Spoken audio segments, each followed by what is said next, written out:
반갑습니다. 센텀 장로교회 성도 여러분, 한 주간 평안하셨습니까?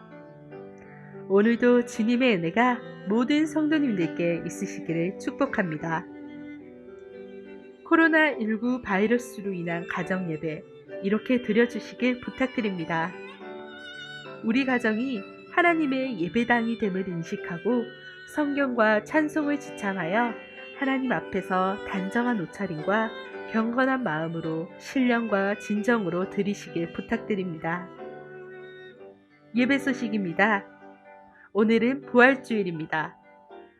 기존에 드리기로 하였던 부활주일 예배는 코로나19 바이러스로 성도님의 건강과 생명 보호를 위해 가정예배와 영상예배로 드리기로 결정하였습니다.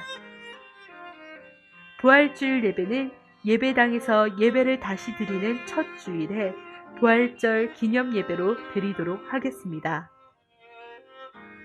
금주 예정되었던 대청소도 미루어졌습니다. 예배가 가능해지면 추후 다시 공지하도록 하겠습니다. 코로나19 바이러스 예방법 함께 지켜 건강한 사회, 안전한 교회를 만들어 갑시다. 사회적 거리두기가 2주 더 연장된 만큼 성도님들의 적극적인 참여 부탁드립니다. 밀폐된 시설 방문을 자제하시고 외출 시 마스크 착용을 부탁드립니다. 수시로 흐르는 물에 30초 이상 비누로 손을 씻어주시기를 바랍니다. 교회에서도 사회 안전을 위해 수시로 방역을 실시하고 있으며 출퇴근하는 교역자와 직원 모두 발열 체크 및 손소독제 사용으로 코로나19 바이러스를 철저히 예방하고 있습니다. 코로나19 바이러스로 도움이 필요한 성도님께서는 교역자 또는 교회 사무실로 연락 바랍니다. 교인 소식입니다. 이복점 이복남 집사님의 모친이신 정금련 집사님께서 별세하셨습니다. 김철수 장로님, 이영분 권사님의 장녀인 김지영 전도사님께서 4월 14일 화요일 덕천교회에서 목사 안수를 받으십니다. 이상으로 센텀 장로교회 2020년 4월 12일 교회 소식을 마치겠습니다. 감사합니다. 사도신경으로 신앙 고백하심으로 하나님 앞에 함께 예배드리겠습니다. 나는 전능하신 아버지 하나님, 천지의 창조주를 믿습니다. 나는 그의 유일하신 아들 우리 주 예수 그리스도를 믿습니다. 그는 성령으로 잉태되어 동정녀 마리아에게서 나시고 본디오 빌라도에게 고난을 받아 십자가에 못 박혀 죽으시고 장사된 지 사흘 만에 죽은 자 가운데서 다시 살아나셨으며 하늘에 오르시어 전능하신 아버지 하나님 우편에 앉아 계시다가 거기로부터 살아있는 자와 죽은 자를 심판하러 오십니다. 나는 성령을 믿으며 거룩한 공교회와 성도의 교제와 죄를 용서받는 것과 몸의 부활과 영생을 믿습니다. 아멘. 찬송가 161장 함께 찬양드리겠습니다.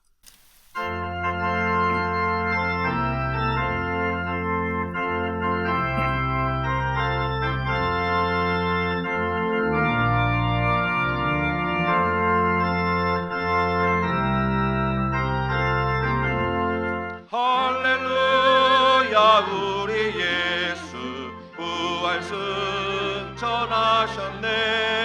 세상 사람 찬양하니 천사와 다 파도다. 구주 예수 부활하사 사망 권세 이겼네. 구주 예수 부활하사 사망 권세 이겼네. 할렐루야. 우리 예수 왕의 왕이 되시고 우리들의 중보 대신 성령 증거하시네.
우리 삶의 순간순간이 감사인데 깨닫지 못하고 살았음을 고백합니다.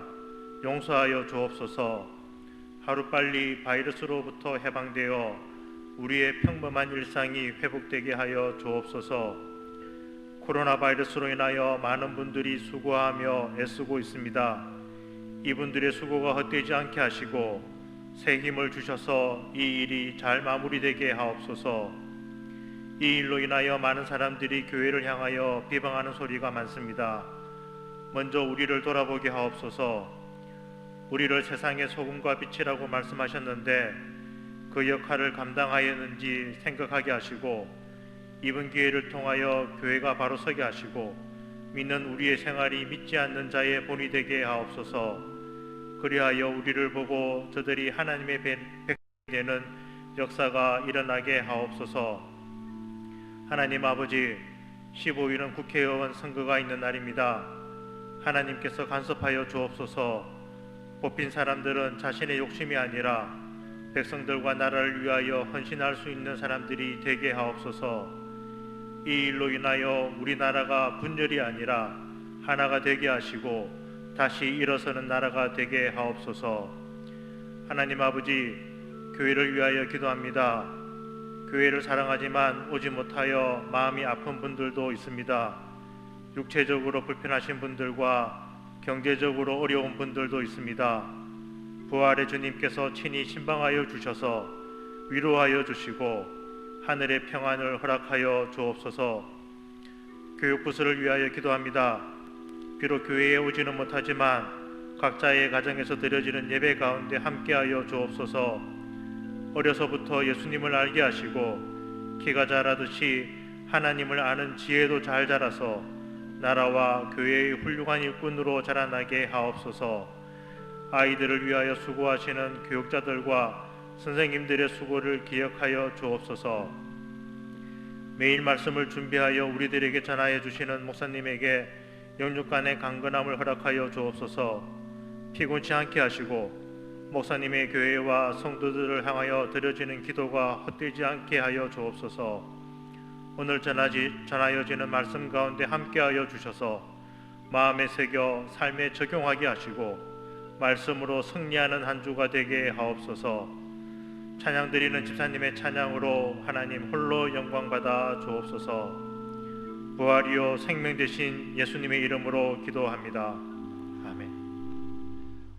오늘 우리 주신 하나님 말씀은 고린도전서 15장 16절에서 20절까지 말씀을 우리 함께 봉독하도록 하겠습니다.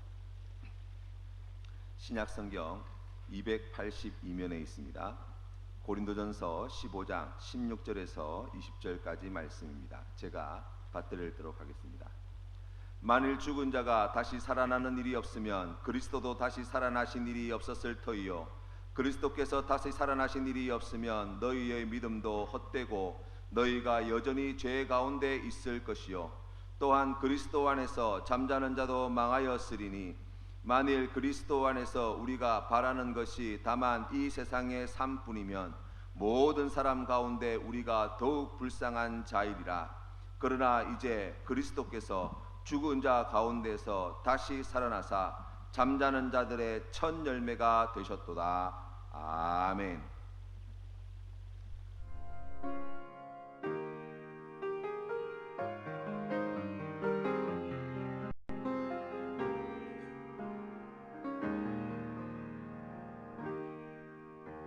천번을 불러봐도 내 눈에 눈물이 멈추지 않는 것은 십자가의 그 사랑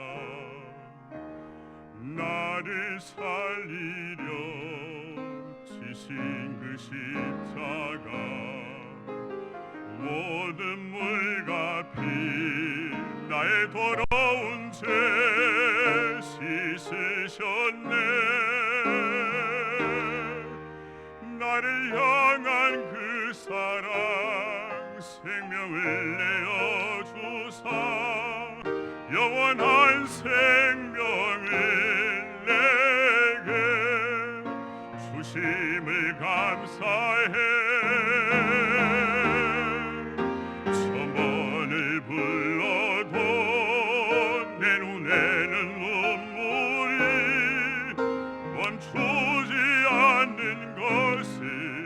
십자가의 그 사랑 나를 살리려 하늘 보사 버리신 나를 사랑하신 분 그분이 예수요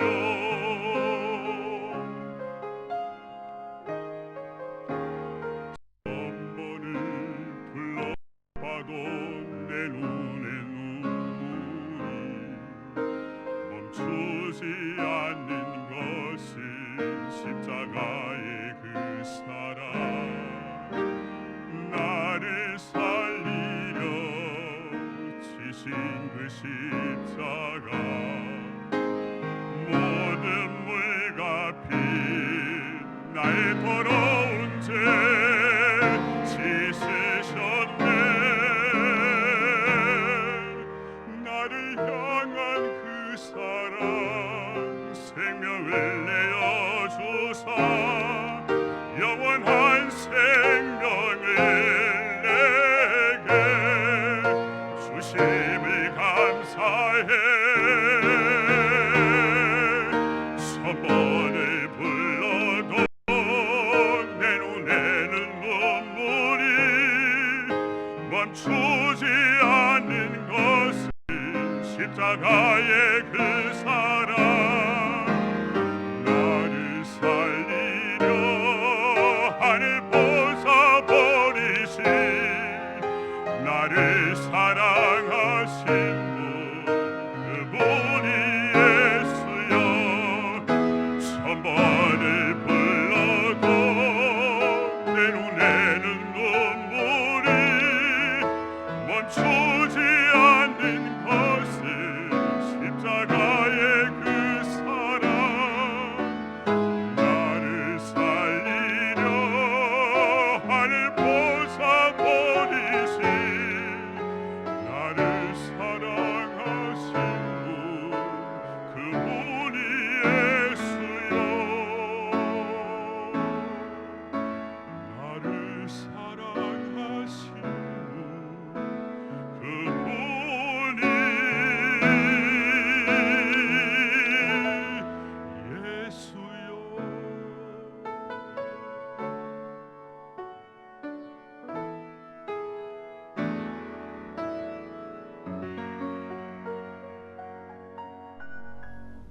아멘.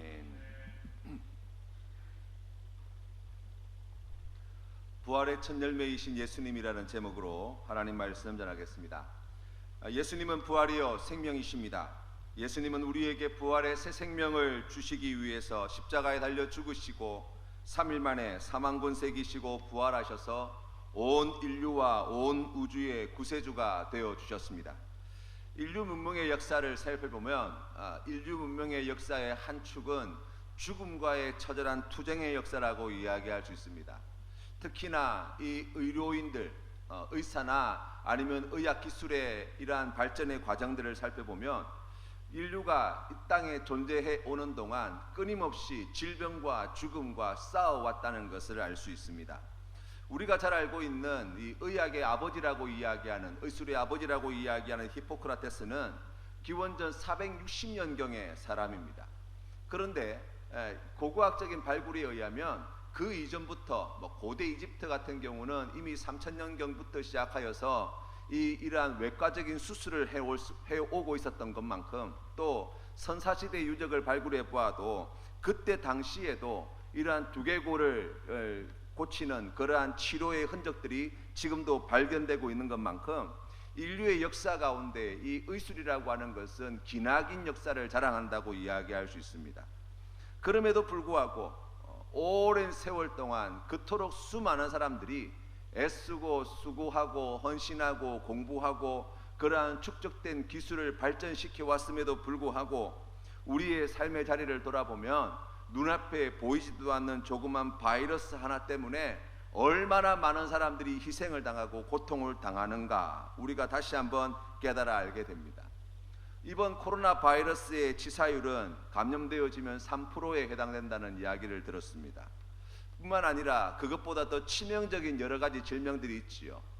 30%에 이르는 그러한 치사율을 자랑하는 그러한 질병들이 있는 반면 또 어떤 것들은 그보다 더 약한 그러한 여러 가지 질병들을 우리가 늘 겪으며 살아간다고 할 수 있습니다. 그런데 이 질병에 대한 치사율을 갖다가 논하는 것이 사실은 무의미한 것이, 인생이라고 하는 것이, 인간이라고 하는 것은 어찌 보면 운명적으로 치사율 100%의 운명을 타고난 존재라고 이야기할 수 있기 때문입니다. 그의 삶의 모양이 어떠하든지 간에, 그가 이룬 업적이 어떠하든지 간에 반드시 죽게 되어진다. 이것이 인간의 인생이지요. 엄청난 크기의 피라밋을 아무리 많이 지어본다고 한들 그 죽음을 피할 수 없습니다. 온 세계를 다 제패하고 황제라 칭송을 받는다 할지라도 그 죽음을 피할 수 없습니다. 화성에 우주선을 띄워보내고 우주의 수십억 광년의 그 거대한 우주에 대해서 논하는 그러한 지식을 축적했다 할지라도 그 죽음은 피할 수 없습니다. 인류 역사 가운데에 이 죽음을 피했던 인생은 한 사람도 존재하지 않는다는 거예요.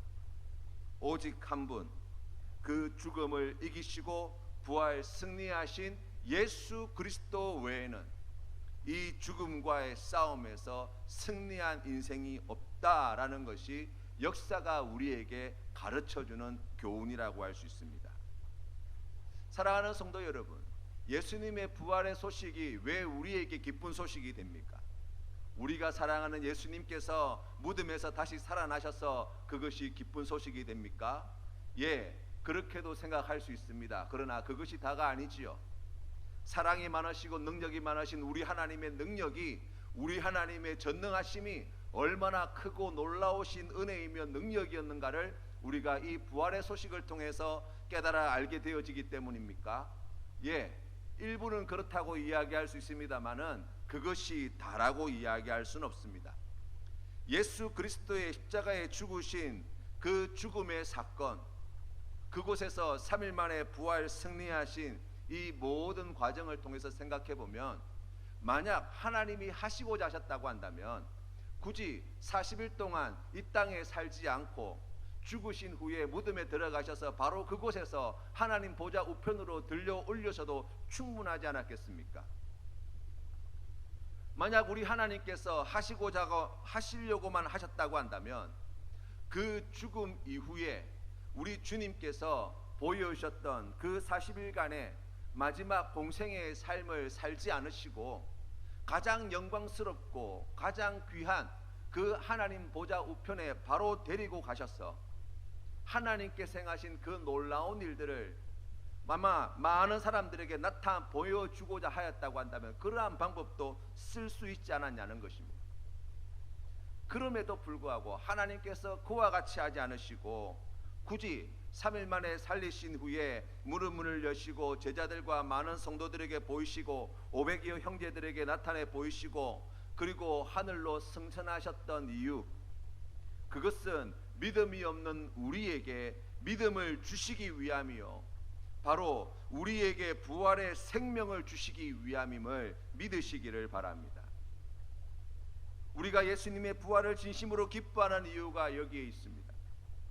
우리가 예수님을 믿으면 죽음의 권세를 이기시고 부활하신 예수님의 부활이 곧 우리의 부활이 될 것이기 때문입니다. 오늘 성경 말씀 고린도전서 15장 20절 말씀이 그것을 우리에게 말씀해 줍니다. 그러나 이제 그리스도께서 죽은 자 가운데서 다시 살아나사 잠자는 자들의 첫 열매가 되셨도다. 아멘. 죽음의 두려움과 절망감이 찾아올 때, 죄의 유혹과 죄책감으로 마음이 무너질 때, 우리의 삶의 자리 가운데 가득 차 있는 이 죽음의 어두운 그림자 아래에서 우리가 숨쉬기조차 어려운 그러한 힘든 매일매일의 삶을 살아갈 때 내 모든 죄를 지시고 십자가에 피 흘려 죽으시며 3일 만에 사망 권세를 이기시고 부활하신 예수 그리스도를 믿으며 예수 그리스도를 붙들며 주님께 나아가게 되어질 때 예수 그리스도께서 우리에게 들려주시는 그 귀한 음성, 내가 너에게 이 부활의 새 생명을 주기 위하여 십자가에 올랐고 3일 만에 부활하였다고 말씀하신 그 분명한 음성을 듣게 될 줄로 믿습니다. 그래서 모든 그리스도인에게는 부활의 생명이 곧 나의 생명입니다 라는 믿음의 고백을 가지게 되어지는 것이죠. 우리 주님 세상에 다시 오실 그날 모든 잠자던 자들이 다 일어나게 될 것입니다. 그때 예수를 구주로 믿는 하나님의 자녀들은 영광스러운 천국에서 우리 주님과 함께 영생을 누리게 될 것이기 때문입니다. 하나님 아버지는 우리에게 예수님의 부활을 보면서 우리도 저렇게 부활한다는 사실을 말씀해 주시기 위하여서 죽음의 권세를 이기시고 부활하신 예수 그리스도를 제자들에게 나타내 보여주시고 500명에 넘는 성도들에게 나타내 보여주시고 많은 사람들이 보는 가운데 하늘로 승천하시는 놀라운 일들도 이루어내셨습니다. 하나님이 우리에게 주신 이 부활의 생명을 우리가 믿음으로 확신하며 죽음이 가득 찬 세상 가운데 생명의 삶을 살아가시는 우리 모든 성도님들 다 되시기를 주님의 이름으로 축원합니다. 예수님의 부활을 믿지 않는 많은 사람들이 있습니다. 그도 그럴 것이 인류 역사 가운데 단 일회적인 사건이기 때문이에요. 스탠리 존스라고 하는 선교사님이 인도에서 선교를 하시게 되었는데요. 이분은 감리교에서 파송된 선교사로서 인도에서 귀한 사역을 감당하셨습니다. 이 선교사님께서 어느 날 노방전도를 하시는데 이 이슬람교도 한 사람이 설교 중간에 나서서 이렇게 외치는 것입니다. 우리는 당신네 기독교인들이 못 가진 것 한 가지를 가졌다는 거예요. 그래서 선교사님이 그것이 무엇이냐고 물어보았더니 그 사람이 당당하게 이렇게 이야기합니다. 우리는 메디나에 가면 마호메트의 시체가 들어있는 관이 있어서 정말 마호메트라는 사람이 있었다는 것을 알 수 있다는 거예요. 하지만 당신네 기독교인들이 믿는 예수는 빈무덤밖에 남아있지 않느냐라고 조롱하더라는 것입니다. 선교사님께서 그 이야기를 듣고 오히려 그분에게 고맙다고 인사를 하신 후에 그렇게 말씀하셨죠. 당신의 말 그대로가 사실입니다. 그것이 바로 기독교의 다른 점이지요. 우리에게는 빈무덤밖에 없는 것입니다. 예수님의 부활과 관련된 사실을 확인해 본다면 그 분명한 증거가 되어지는 것 중에 하나가 바로 예수님의 무덤이 비어 있었다는 사실입니다. 예수님은 십자가에 못 박히셨고 옆구리에 창으로 찔리셔서 물과 피를 다 쏟아내셨습니다. 그리고 3일 만에 부활하셨고 500명이 넘는 증인들이 예수님의 죽음 이후에 예수님을 보았고 그것을 증언합니다. 오순절 성령 강림 사건 이후에 온 세계에 복음이 들불처럼 퍼져나갔습니다. 예수님이 죽으신 후 두려움에 떨고 있던 제자들이 고작 며칠 만에 담대하게 예루살렘 성에 나가서 예수님의 부활의 소식을 전하였습니다. 예루살렘 성 안에서 제자들은 예수님이 부활하셨다는 설교를 하였고 수천 명이 넘는 유대인들이 하루에 3,000명씩 5,000명씩 회개하고 세례하는 역사가 기록되어져 있습니다. 모든 제자가 예수님께서 부활하신 이 소식을 전하기 위해서 고난과 고통과 고문과 죽음을 두려워하지 않았고 그 가운데 상당수의 제자가 복음을 전하다가 순교하였습니다. 역사 가운데 일어난 유일한 사건인 예수님의 부활 사건은 예수님의 부활을 믿지 못하는 많은 사람들에게 끊임없이 도전받았지요. 어떤 사람들은 잘못된 무덤을 찾아갔다라고 이야기하는 사람들도 있고 어떤 사람들은 예수님이 사실은 죽으신 것이 아니라 살아 있었고 지금 프랑스 어느 지방에 막달라 마리아와 함께 결혼해서 살다가 그 후손들이 함께 그곳에 살고 있다고 하는 그러한 허무맹랑한 이야기들도 하고 있습니다. 또 어떤 사람들은 예수님이 십자가에 죽으신 것이 아니라 너무나 큰 고통 가운데 기절했다고 이야기도 하지요. 그러나 당시 우리가 말씀을 통해서 또 우리가 의학적인 지식을 가지고 살펴본다면 사형 집행 전문가들인 로마 군인들이 확인하였고, 또 본디오 빌라도가 예수님의 시신을 아리마대 요셉에게 내어주기 전 또다시 확인하였던 말씀이 성경에 기록되어져 있습니다. 뿐만 아니라 십자가에 달리시기 전 이미 심한 채찍질로 온몸이 상하였고, 사지에 굵은 못이 박혔고, 옆구리에서 심장까지 창에 찔려 피 흘려 물을 다 쏟아낸 사람이 3일 만에 스스로 일어나서 2톤이 넘는 돌을 스스로 제 힘으로 굴려내고 로마 군인들을 피해 그 먼 길을 도망한다고 하는 것은 합리적이기도 과학적이기도 하는 이야기라고 할 수 있습니다.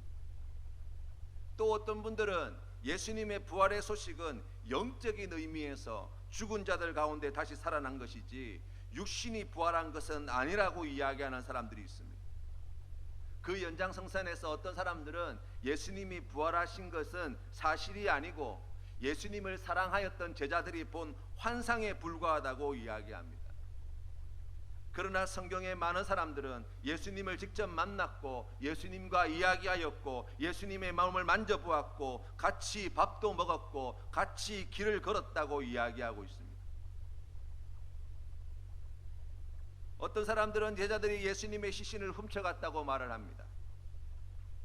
당시 유대인들은 예수님을 십자가에 못 박아 죽이라고 소리 질렀던 자들이에요.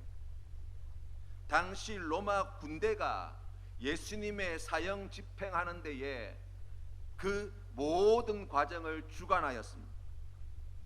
만약 절도한 것이 사실이었다고 한다면 지체하지 않고 로마 군인들과 유대 종교 지도자들과 그들을 따르던 백성들이 예수님을 복음을 전하였던 제자들을 색출하여 잡아 가두기에 바빴을 것입니다.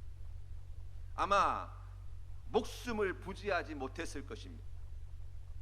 그런데 성경 말씀에 본 제자들의 모습은 어떠합니까? 우리 주님께서 십자가에 달려 죽으신 후에 두려워 떨며 도망하고 숨어있던 제자들의 모습을 우리가 만나는 것입니다.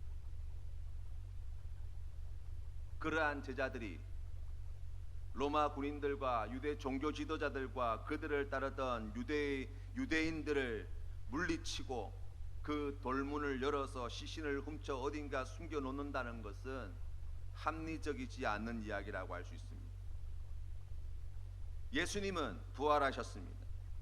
예수님은 그래서 빈 무덤밖에 남아있지 않습니다.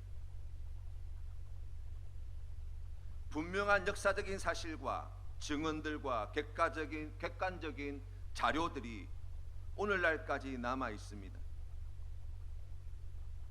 그러한 것들을 바라볼 때 예수님의 부활은 부인할 수 없는 사실임에 틀림이 없습니다. 그러나 그것보다 더 중요한 사실이 있습니다. 예수님을 믿지 않고 알지 못하는 세상 사람들에게 이 부활의 소식을 어떻게 전할 수 있는가 하는 것입니다. 역사적 사실이 이러하니 믿으란다고 이야기해야 합니까? 그것으로 그들 가운데 믿음이, 예수님의 부활을 믿는 믿음이 생길 수 있을까요? 지금 온 세계에 코로나 바이러스가 퍼졌습니다. 많은 사람들이 감염이 되어서 고통당하고 있고 또 많은 사람들이 희생당하고 있습니다. 그것을 우리는 실시간으로 확인할 수 있는 시대 가운데 살고 있습니다. 이 코로나 사태로 말미암아서 세상의 많은 사람들은 그동안 인류가 이루어낸 과학과 문명과 기술들과 의술들이 대단한 줄 알았는데 바벨탑과 같이 하늘에 닿을 만큼 높이 올랐다고 생각하였는데 그 모든 것이 일순간에 허물어진 충격과 두려움과 공포 가운데 처해 있다고 저는 생각합니다. 이 사태의 본질은 바로 죽음의 문제입니다. 죽음의 권세가 얼마나 강력한지, 그 앞에 우리의 인간이 얼마나 무력한지, 그 속에서 속절없이 당할 수밖에 없는 우리의 삶의 자리가 얼마나 위태로웠는가를 보는 것이죠. 다시 한번 사망은, 죽음은 우리의 운명이고 절망은 필연임을 깨닫게 되어지는 것입니다. 그런 와중에서도 여전히 사람들이 소망을 가지고 희망을 보게 되는 것은, 누군가는 이 코로나 바이러스와 처절하리만큼 힘들게 맞서 싸우고 있기 때문입니다. 많은 의사 선생님들과 간호사님들이, 그리고 많은 공무원들과 또 보이지 않는 곳에서 헌신하고 있는 많은 봉사자들이, 또 많은 기업들이 이 문제를 해결하기 위해서 지금 자신이 발휘할 수 있는 최고의 역량을 다 동원하여서 맞서 싸우고 있기 때문이죠. 그래서 우리가 이 죽음의 그림자가 짙게 드리워져 있는 이 시대 속에서도 여전히 희망을 이야기하고 있는지도 모릅니다.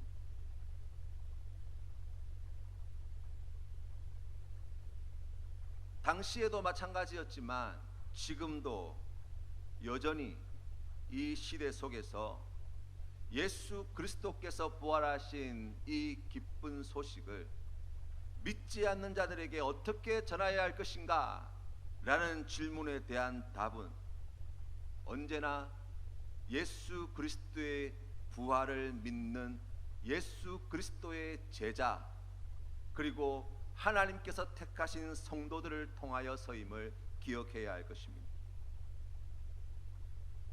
예수님이 부활 승천하신 후 제자들의 삶은 완전히 달라졌습니다. 그 누구도 많은 성도들을 등에 업고 호의호식을 누리거나 로마 제국과 유대 종교 지도자들과 결탁하여 권력의 비호를 받지 않았습니다. 자신의 욕망을 채우고 욕구를 채우는 데에 예수님을 이용해 먹지도 않았습니다.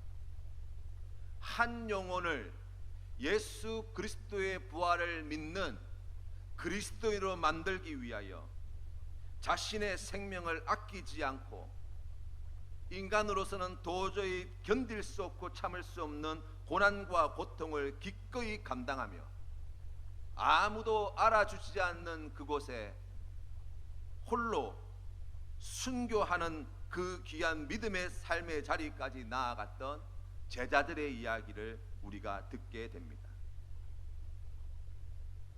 죽음이 지배하는 세상 가운데 그리스도인이 존재해야 할 이유가 여기에 있다고 저는 믿습니다.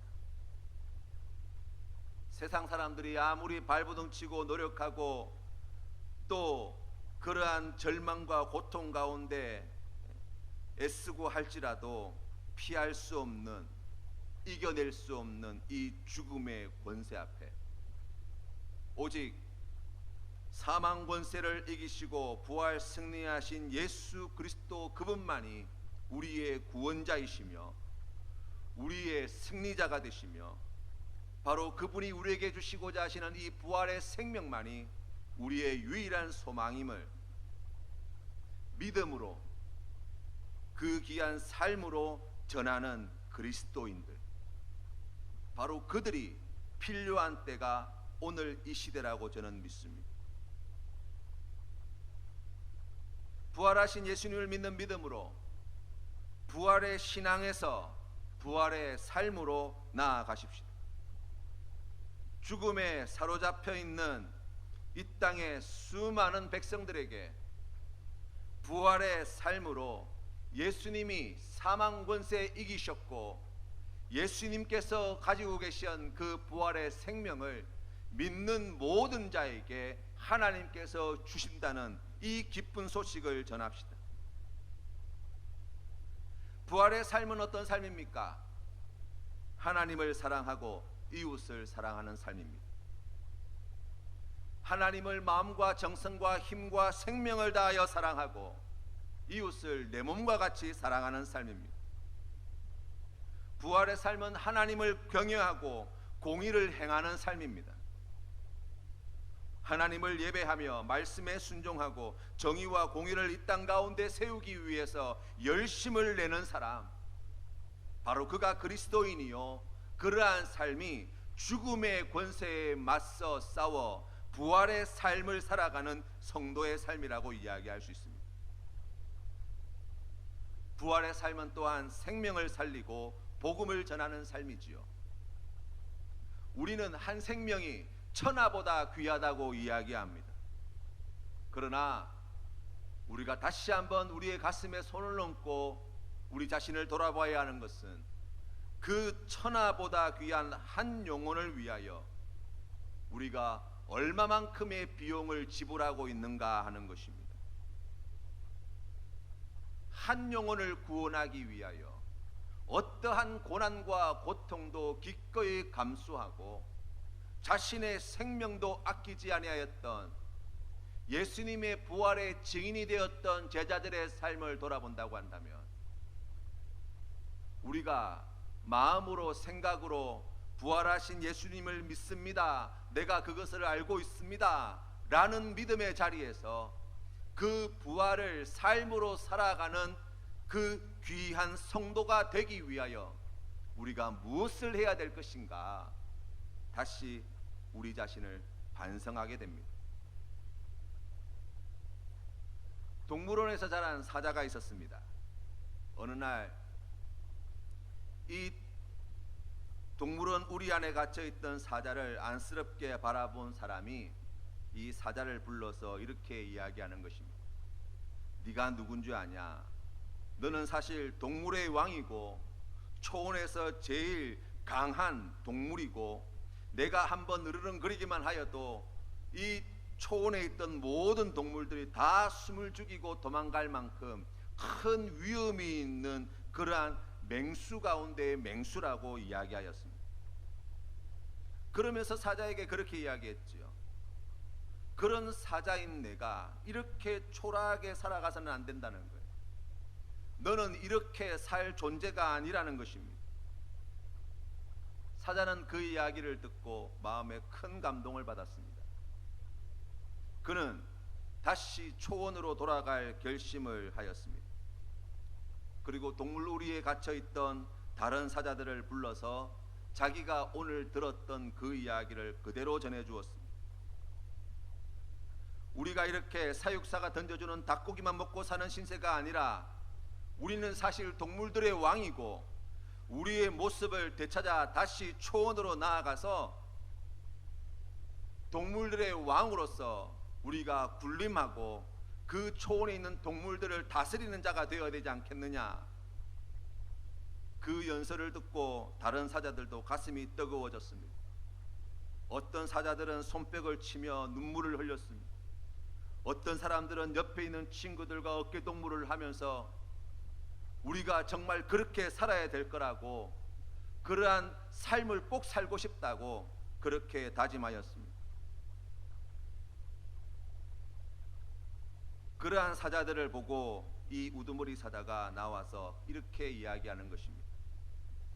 여러분, 우리가 다시 초원으로 돌아가는 길은 그리 쉽지 않을 수 있습니다. 사막을 건널 때 목마름에 고통당할 수도 있고, 먼 길을 갈 때에 배가 고파 시달릴 수도 있습니다. 그 말이 떨어지자 갑자기 사자의 무리가 조용해지기 시작했습니다. 박수도 환호도 사라져 버렸습니다. 서로 눈치를 쳐다보기 시작했습니다. 어느덧 시간이 지나 저녁때가 되자 배가 고파오기 시작하는 것입니다. 사육사가 와서 닭고기를 들고 사자들을 찾자 사자들이 하나둘씩 사육사 앞으로 달려가기 시작합니다. 그리고 사육사가 던져준 닭고기를 먹으며 이렇게 이야기하는 것입니다. 그래, 이것이 더 맛있는 고기지.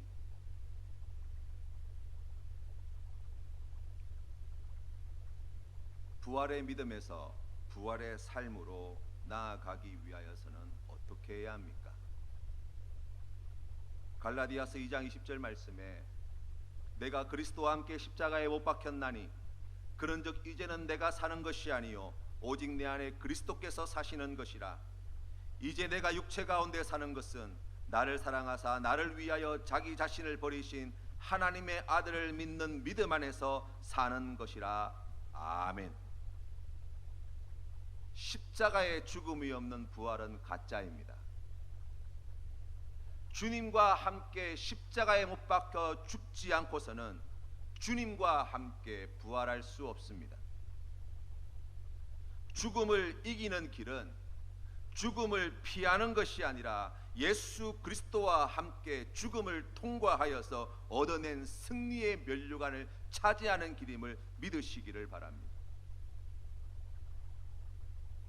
게바에게 보이시고 12 제자와 500여 형제와 야고보와 사도 바울과 그리고 죄 가운데 살아가는 우리에게 이 부활의 기쁜 소식을 전해주신 하나님의 그 깊으신 뜻을 다시 묵상하시는 우리 귀한 성도님들 다 되시기를 바랍니다.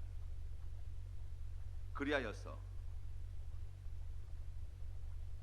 우리의 모든 죄를 짊어지시고 십자가에 달려 피 흘려 죽으시고 3일 만에 부활 승리하신 예수 그리스도와 함께 우리의 옛사람이 십자가에 못 박혀 죽고 예수 그리스도께서 주시는 부활의 새 생명으로 새 사람으로 다시 태어나 부활의 삶을 죽음이 넘쳐나는 세상 가운데에서 죽음으로 말미암아 두려움과 공포 가운데 어찌할 바를 알지 못하며 방황하는 세상 사람들에게 이 귀한 생명의 삶을 삶으로 오직 예수님만이 부활이시요 예수님만이 생명이시요 예수님만이 길이시요 예수님만이 진리이심을 증거하시는 우리 모든 성도님들 다 되시기를 주님의 이름으로 축원합니다. 함께 기도드리겠습니다.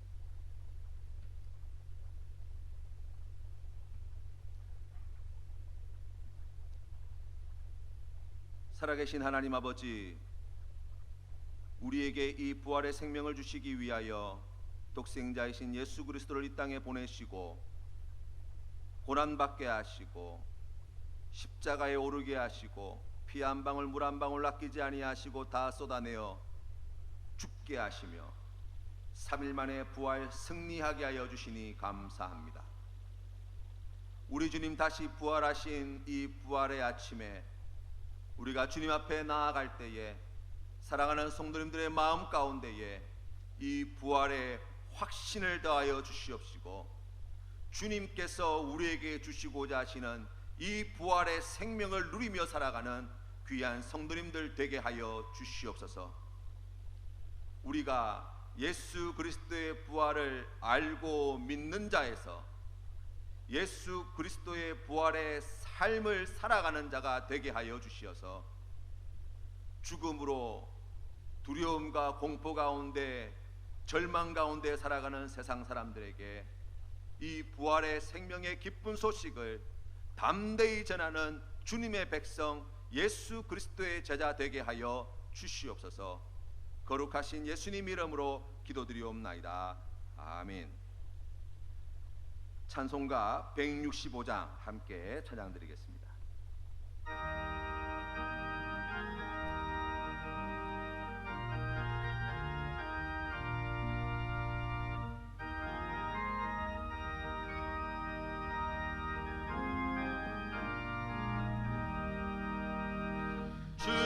주님께 영광 다시 사신 주 사망 권세 모두 이기신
이제는 부활의 첫 열매 되신 우리 주 예수 그리스도의 크신 은혜와 우리에게 그 부활의 생명 주시기를 기뻐하시는 아버지 하나님의 영원하신 사랑과 우리를 길이요 진리요 생명이며 부활이신 예수 그리스도에게로 인도하시는 성령 하나님의 교제하심이 오늘 주시는 말씀 마음에 새겨 부활의 삶으로 하나님께 영광 돌리는 귀한 주님의 백성 되겠습니다 결단하는 고개 숙인 모든 백성들 머리 위에 고통 가운데 있는 이 나라 이 백성들과 또한 코로나 바이러스로 말미암아 두려움과 공포 가운데 있는 열방 가운데에 이제로부터 영원토록 함께 하시기를 간절히 축원하옵나이다.